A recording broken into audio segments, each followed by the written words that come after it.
Hey everyone, it's me, Mr. Younger. This is a extra session, sort of. It specifically is a makeup session for yesterday, April 7th at 5:20 p.m. to 6:40 p.m. We had a class meeting at that time, a PHY 241 class meeting at that time via Zoom, but my internet was out, so now I'm making that in real time, but I doubt anybody's going to be able to log in and see it. But and not only that, because it's supposed to last a whole hour and 20 minutes, and that's a little less than convenient for most students. I try to make as many possible videos that are just broken down into individual problems. So I'm going to break this video up in at least a couple parts. This is going to be part one, and I'm going to go ahead and get started. One of the things that we're doing is we're currently working on the chapter on momentum, which is chapter 9. And the chapter on momentum talks about a new version of Newton's second law, and then it talks about a definition of momentum, not only momentum of a particle, but momentum of a system, which can include not only multiple particles, but for instance, a system could include two cars approaching an intersection. So, one of the things when I'm trying to solve these problems that I do is I often ask my students under what conditions is momentum conserved and under what condition is kinetic energy conserved. And like always, when I make these videos, if I ask a question like that, the people watching it should immediately come up with an answer or pause it and take the time to think exactly what that answer is. So let's go ahead and get started. I'm going to try to share my iPad screen. So now we have our iPad screen showing. So what I want to do again is remind you that I'm asking you under what conditions is momentum conserved. And to answer that question, I will explain it again as I do in my lectures. But basically, Newton's second law, the way Newton really prescribed it, was the summation of the forces is equal to dp over dt, the instantaneous rate of change of momentum. That's really what Newton said with his second law. And I should say that if we're talking about a particle, then P would equal mv. Again, we're talking in classical physics, not relativistic physics. But if you want to include modern physics and therefore relativity, you'd have a different definition of momentum. It's basically gamma times mv. But I also want to say that momentum for a system could also be written as m1 v1 plus m2 v2 plus dot dot dot for however many particles there are. And you could treat the individual objects as if they are particles when they're not really, but then you've got to talk about their center of mass, and you might even have to take into consideration that their rotation about various axes.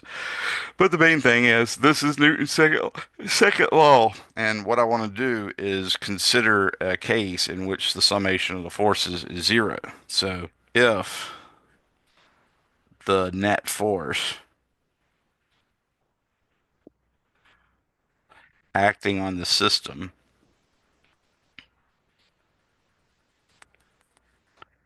I'll say on the object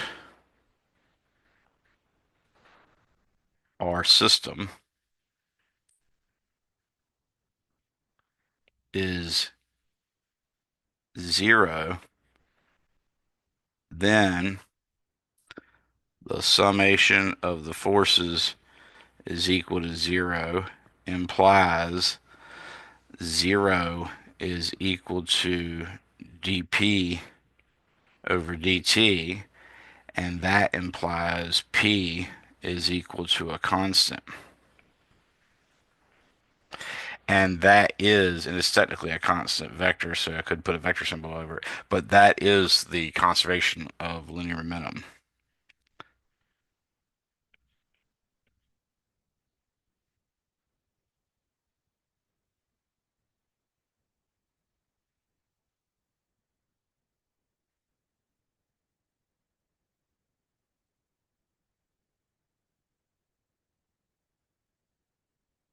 So that is the conservation of linear momentum. When you reach the conclusion that the total momentum is a constant, which is what we just found, then that is the very definition of conservation of momentum.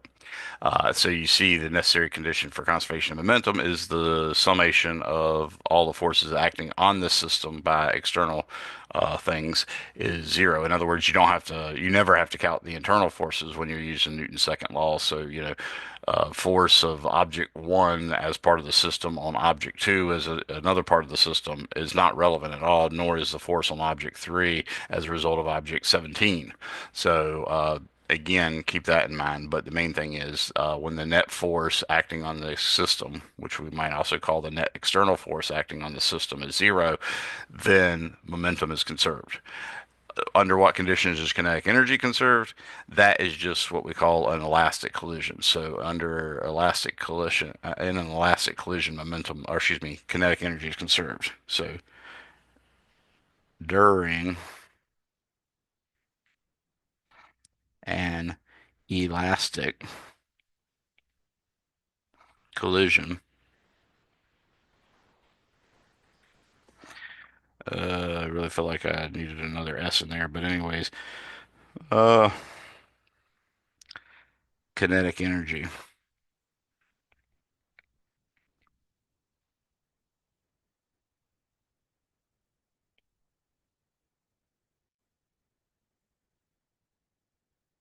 and that means K initial is equal to K final.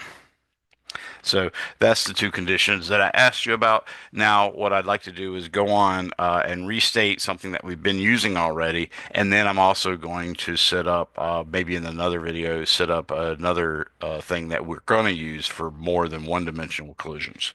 So let's go ahead and start off with that. We're going to go to one-dimensional collision.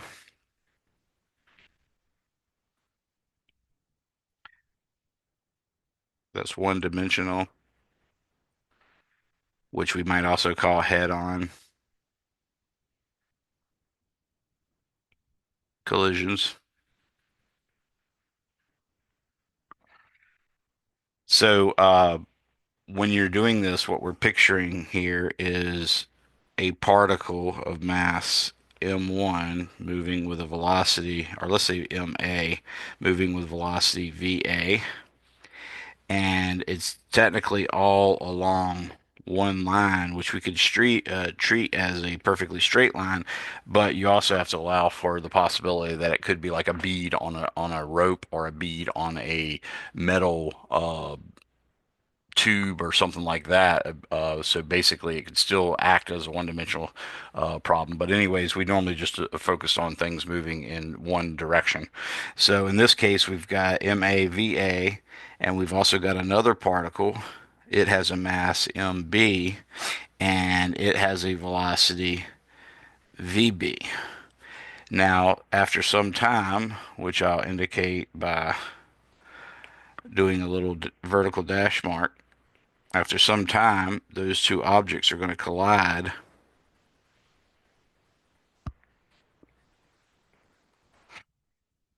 and then they're going to bounce apart from each other. So after some time, you then have a particle mass ma moving with velocity va prime and a mass mb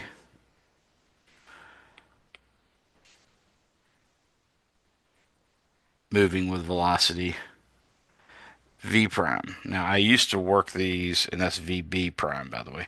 I used to work these, and if the velocity was going to the right for A and to the left for B, I would go ahead and put momentum is MAVA minus MBVB.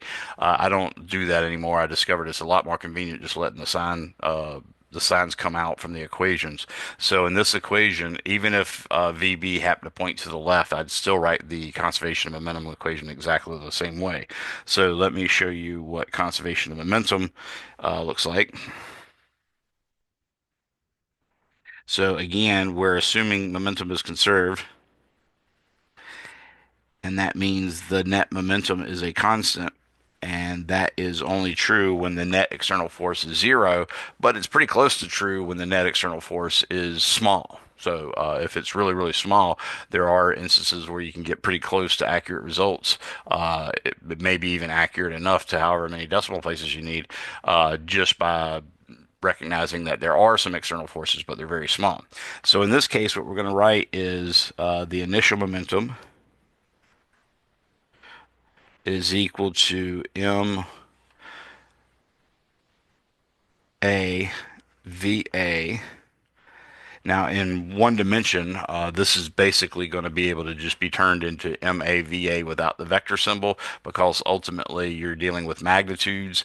And if the magnitude comes out to be, well, whatever the magnitude comes out to be is fine, but it might turn out that the magnitude has a negative sign, or that the velocity is negative times the magnitude. If that's the case, that just means it's going the opposite direction that you called positive. So I generally call left to right positive and right to left negative, and that sort of thing. So if I get any negative answers, that's what it'll come out to be. But right now, just for completeness in this first instant, I am writing it with vector symbols, but we don't have to when we're dealing with one dimension. The other momentum is the momentum of the particle B, and that has a momentum mb times vector vb.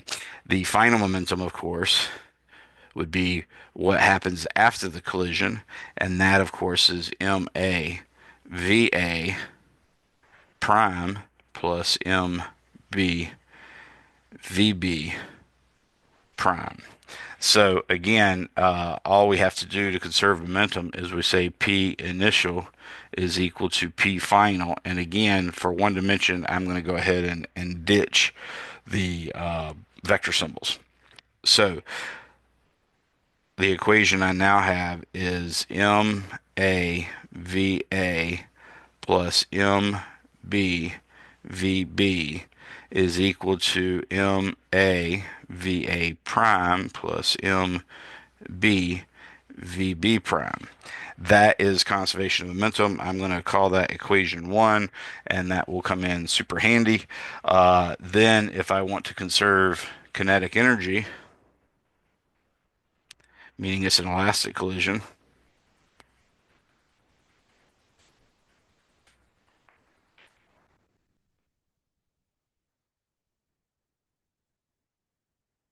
that just means the kinetic energy initial is equal to the kinetic energy final. So in this case, I'm going to skip writing kinetic energy initial equals and then kinetic energy final equals, and then setting them to equal to each other. I'm just going to go ahead and set them equal to each other. And the result I get is one. Whoa, let me write it in blue. The result I get is 1/2 MAVA squared plus 1/2 MBVB squared is equal to 1/2 MAVA prime squared plus 1/2 MBVB prime squared. That is conservation of momentum, and we normally just go ahead and multiply through by 2 to get rid of all the 1/2s. And when we do that, that's what I'm going to refer to as equation 2. So what I'm trying to show you here is exactly what do we do when we're dealing with a one-dimensional head-on collision between two particles. And if we assume that the net external force on the system is zero, so that momentum is conserved, and we assume that the collision is elastic, so that kinetic energy is conserved, how do we go about treating that? Well, there's a lot of different ways, but one way that seems to always work and give you really nice results is what I'm trying to show you here. And this will be the entirety of part one, is exactly how do we apply this. So now let me take those two equations and show you how we can use them. I'm going to start off with equation one by putting all the A material on one side and all the B material on the other side. So from one, we're going to get MAVA minus MAVA prime is equal to MBVB prime minus MBVB. So that's one version of it, not necessarily the best, but I can still write it as MA VA minus VA prime is equal to MB times VB prime minus VB. And actually, we're very close to getting what we want right now. So just keep that in mind. I've now gotten 1 transformed so that I will now call this 1 prime. Now I'm also going to transform equation 2 similarly. So 2 is going to give me MA VA squared minus MA VA prime squared is equal to MB VB prime squared minus MB VB squared. So that looks pretty good, but I can make that a little nicer by factoring out the MA like I did before. So MA becomes VA squared minus VA prime squared, and this becomes MB times VB prime squared minus VB squared. So we're getting closer still, but there's one more step that I know is very helpful, and that is me factoring those two parenthetical expressions on each side of the equation. So in doing that, it's just a difference of squares, and you remember difference of squares. A squared minus B squared is A minus B times A plus B. That's what I'm using here. So I'm going to say MA times VA minus VA prime times VA plus VA prime, and that's equal to MB times VB prime minus VB times VB prime plus VB. So that gives me another version of the equation. And in fact, this is the equation version that I really want. So I'm going to call this 2 prime. So here's equation 2 prime, and we have equation 1 prime up there. Now, here's the trick. I am going to divide equation 2 prime by equation 1 prime. And when I do that, the results become pretty obvious. You can say MA VA minus VA prime times VA plus VA prime, and MB VB prime minus VB times VB prime plus VB. Now that was 2 prime, and here's 1 prime. And remember, we're dividing these. So I'm going to write like a fraction bar right here. And here's 1 prime. I've got MA VA minus VA prime. And I've got equals MB VB prime minus VB. So you see that is in fact 2 prime divided by 1 prime, and I think you can now see that the answers are going to be, because this MA cancels out with this MA, this MB cancels out with this MB, and then this VA minus VA prime cancels out with this VA minus VA prime, and this VB prime minus VB prime cancels out with this VB minus VB prime. So finally, all I'm left with is VA. Oops, change my color. All I'm left with after this division is VA plus VA prime is equal to VB plus VB prime, or excuse me, VB prime plus VB.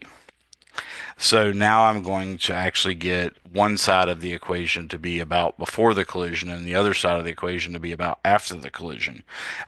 In doing that, I am able to get VA minus VB, and that's equal to, obviously, when I pull that over there, now I've got the VB prime on the right side is positive, and then when I pull the VA prime to the other side, it's negative, so I get VA prime like that. So now I have VA minus VB before the collision is equal to VB prime minus VA prime, which is after the collision. Now, this is actually essentially in the right form, but I like to write it where the order of subtraction is the same on both sides, and that just makes it a little bit nicer for us to use. So I'm going to reconstitute it as VA minus VB, which is the difference of particle A minus particle B's velocity, and that's equal to the negative of the same quantity after the collision. So now I can say it's VA prime minus B prime. So this is the actual equation I'm shooting for, and therefore we're going to say now that we have this true for one-dimensional, also called head-on,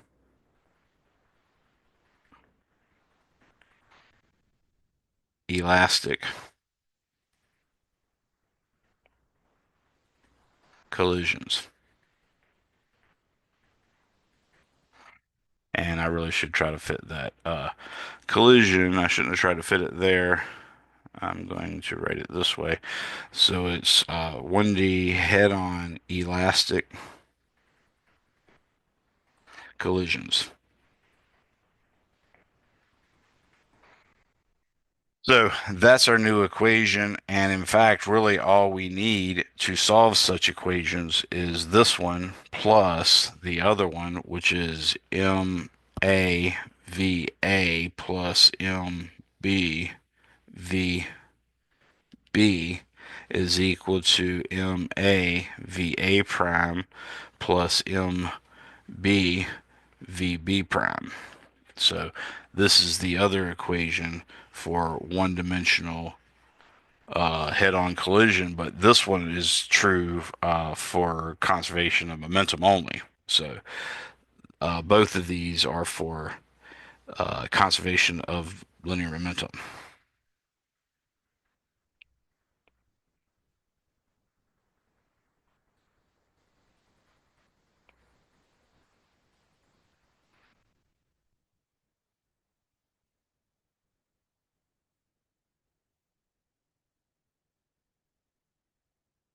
Must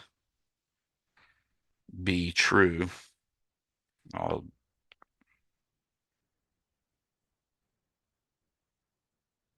to use either equation. So we're referring to this guy and to that guy, and this one is true for elastic collisions in addition to conservation of angular momentum. So both have to be true for that top guy, but the bottom guy only one has to be true for. So that's it. I just wanted to give you that as a tool that you can use. Not only the technique that we used, in fact, you don't have to go with that technique. You can start off exactly with those two equations that I have boxes on, and start from there in every problem, and that's just fine. But you also know how I got it, so hopefully you could do it if you ever forgot it. So I hope that helps, and I'll be posting another video called Part 2 for November, or excuse me, for April 8th. Notice it is April 8th, even though it was for a class that was supposed to be on April 7th. So thank you for your time. Have a good day. Bye bye.